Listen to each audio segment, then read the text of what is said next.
So to begin our rebuttal, we'll be focusing on the significant, the first stock issue. And we'll begin with a statement from Senator Bernie Sanders.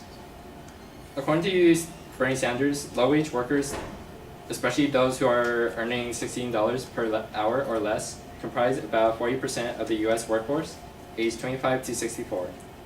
Millions of these working families and their children are living in poverty as a result of low wages. In 2016, nearly half, 48%, of single-parent families with a minimum wage worker were living in poverty. In families where the single parent was earning between $12 to $16 per hour, the poverty rates dropped from 48% to 17%. Also,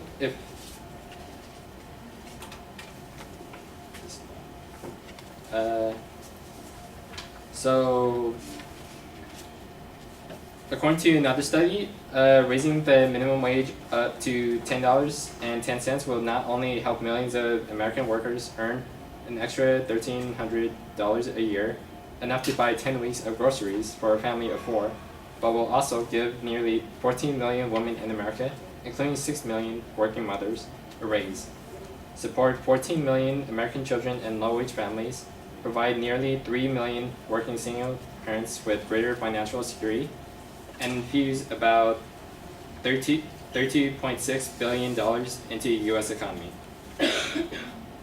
Considering that, according to Jared Bernstein, the former chief economist to Vice President Joseph Biden, he states that, consider this, the American minimum wage has been placed in since 1938, which is about 75 years ago. It has been raised 22 times. 19 states now have their own minimum wages above the federal level. If this policy was so damaging that it needs to be abolished, how could it be that citizens and legislatures in 19 states decided not to abolish it, but to raise it above the federal level?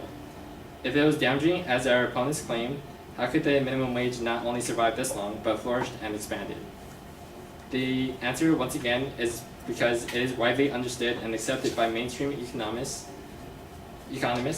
policymakers, and perhaps most importantly, low-wage workers themselves, who overwhelmingly support the policy, as doing what it's supposed to, steering a bit more of the economy's growth their way. According to the Washington Post, or Mike Council, specifically raising the minimum wage 10%, say from $7.25 to near $8, will reduce the number of people living in poverty by 2.4%.